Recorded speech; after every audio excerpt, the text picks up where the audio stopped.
Could have picked that off. He might still be running. Brian Allen back to receive the punt.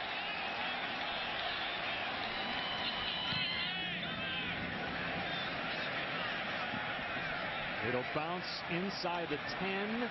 We've seen tremendous punting today from both kickers. You got to go catch the football. He had room and time to go catch that. It's a young true freshman back. I hope he stays here for a while. Got to pass protect on this one. They've done a good job protecting Weber here in the half. And they do so again here. Going for Stoudemire. Broken off by Saquon Thompson. Great play by the veteran DB to force a punt.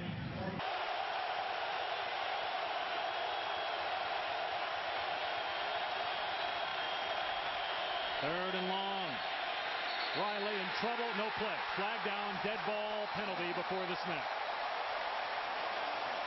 They can't even hear the whistles on the field.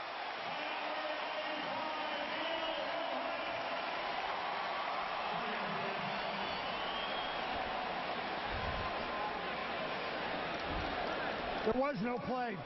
Ball starts. 79 offense. 5-yard penalty. Remains third down. That's Mike Tepper. Second time he's been called for a penalty this half. So now it is 3rd and 15. Triplett was lined up over him, so oftentimes if your guy gets a little sack on you, if you got beat, you get a little jumpy. Hold your runner. Cal had one offensive penalty the first 2 games. They've had 2 already in the half.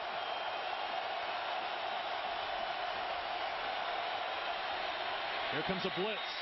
Riley gets the pass away, pulled in by Jeremy Ross. Great throw. Into Minnesota territory all the way to the 43. Yep, Riley stuck that one in there in between 2 defenders. He was under some pressure, and Ross was the outside receiver. And he just gets this ball away. Up the sideline between the 2 defenders. You got to have some mustard on it. Get it there quickly. That is a huge play. Great rivalry in football and, of course, basketball between Kentucky and Louisville. There's Javid Best on the sideline. Cal 2nd and 10. Shane Vereen in the game at running back. Riley has his tight end, Skylar Curran, wide open in the middle of the field for a California first down to the 31. Curran shaken up on the first down at the Minnesota 32. Cal ranked 8th in the country, trying to end a 4-game road losing streak. They go to Oregon next week, then host USC 2 weeks from tonight. Play action for Riley. And Riley throws it on the money. Pulled in by Jeremy Ross, and he steps out at the 1-yard line. That was a well-designed play by Andy Ludwig, the offensive coordinator. They had a timeout. They went over to the sideline. They took some time. So this is what I want. Just a great throw. Laid it out, threw it to the corner. Big play.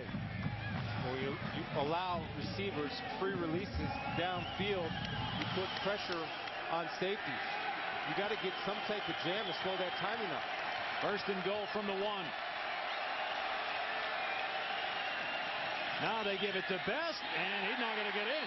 Tried to go up high, and Lee Campbell cut him down. Good job by Barrett Mullen coming in from his defensive end to get penetration to force the cutback. It's meeting the man at the highest points. This defensive line for Minnesota has really stepped up. The front 7, the linebackers, the defensive line, have shut down this running game for California.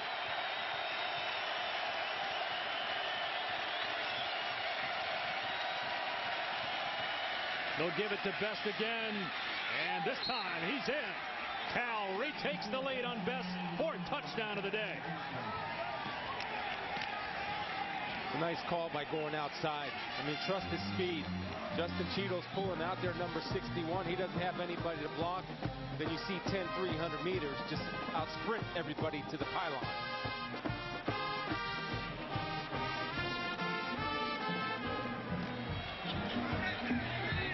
There's Javit's mom, Lisa, in the stands making the trip from California. Great drive by the Bears. And they now lead it 28-21.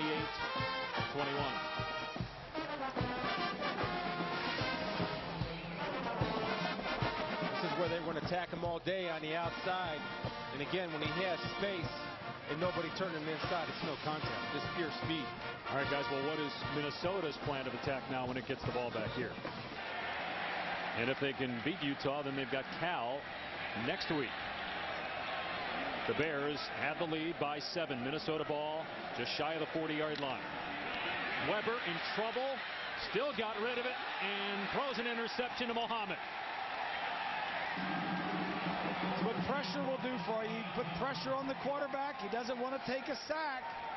And he just throws it up for grabs. Well, miscommunication along the front line of the Gophers.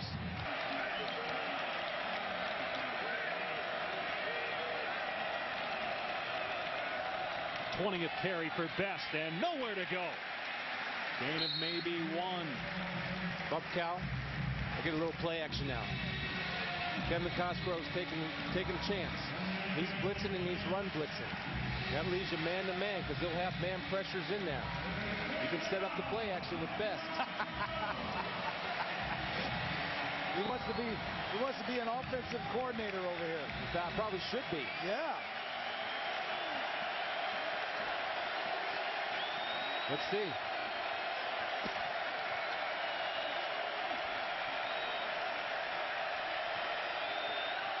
Play clock is at 6.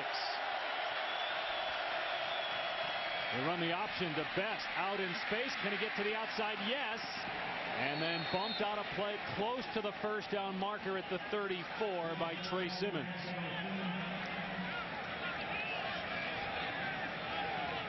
Looks like he's spotting it just short, man.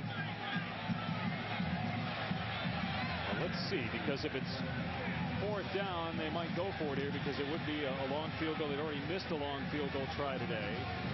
Inside the 35. No question. I think you go for it. I absolutely think you go for it. You got maybe the best, no pun intended, running back in the country. Give him the rock. See where he went out.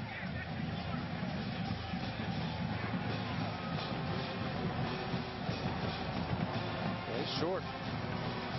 Job by Simmons getting his body and head across the bow.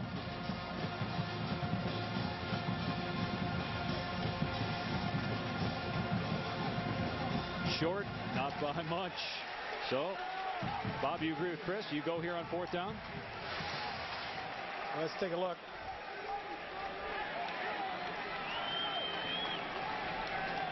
Well, his knee's on the line out of bounds.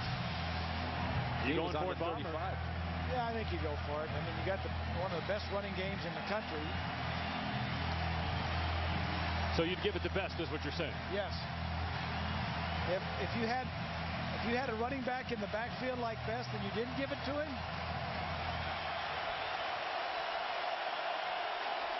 Quarterback sneak, you take your shot, especially if there's a bubble. There's a little bubble right there. You can take your shot at the quarterback sneak. That's exactly what they do, and it's going to be close. It is a 1st down. Bob, does the quarterback have the flexibility if he sees a bubble in a short yardage to go ahead and trust yourself to get the 1st down? Yeah, and the offensive line knows that. They know that wherever that bubble is, they can see where the bubble is. They know that's where you're going to go. Right.